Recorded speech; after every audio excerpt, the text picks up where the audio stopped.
செய்து கொண்டிருக்கிற எல்லா அக்கிரமத்தை மன்னிங்க. நான் நிறைய பேரை கிண்டல் பண்றேன், நிறைய பேரை அவமதிக்கிறேன், நிறைய பேரை நான் வந்து ஏதோ பண்ணிட்டு இருக்கிறேன், நான் யாருன்னு எனக்கே தெரியல டாடி, பாவத்தை மன்னிங்கன்னு சொல்லுங்க. நீங்க வாயை திறந்தா மனுஷன் வரமாட்டான், இயேசு வருவார். வாயை திறந்தா யார் வருவா? இந்த இடத்துல இயேசு உன்னை சந்திக்க விரும்புகிறார். இயேசுவுக்கு நீ தேவை, அவருக்கு நீ தேவைப்படுற, அதான் உன்னை மீண்டும் மீண்டும் கூப்பிடுறார்.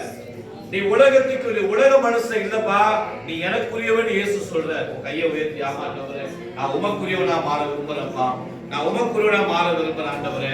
என் பாவத்தை மன்னிங்கப்பா, என் குற்றங்களை மன்னிங்கப்பா, என் தரித்திர நிலைகளை மன்னிங்கப்பா. வீட்டுல என்ன எல்லாரும் சாபம் பிடிச்சவன்னு சொல்றாங்க, என்ன தரித்திரம் பிடிச்சவன்னு சொல்றாங்க, என்னை பார்த்து எல்லாம் ஆண்டவரே ஒரு நாயை துரத்துறது போல துரத்துறாங்க ஆண்டவரே. ஆனா இயேசுவே நீங்க மட்டும் என்ன துரத்த மாட்டேங்கிறீங்கப்பா, என்ன அதிகமா நேசிக்கிறீங்க அல்லவா. என் பாவத்தை மன்னிங்க ஆண்டவரே சொல்லுங்க பாப்போம். என் பாவத்தை மன்னிங்க ஆண்டவரே, என் குறைகளை மன்னிங்கப்பா ஆண்டவரே. இந்த நாள்ல என்ன முழுமையாக ஒப்பு கொடுக்கிற ஆண்டவரே, என்னுடைய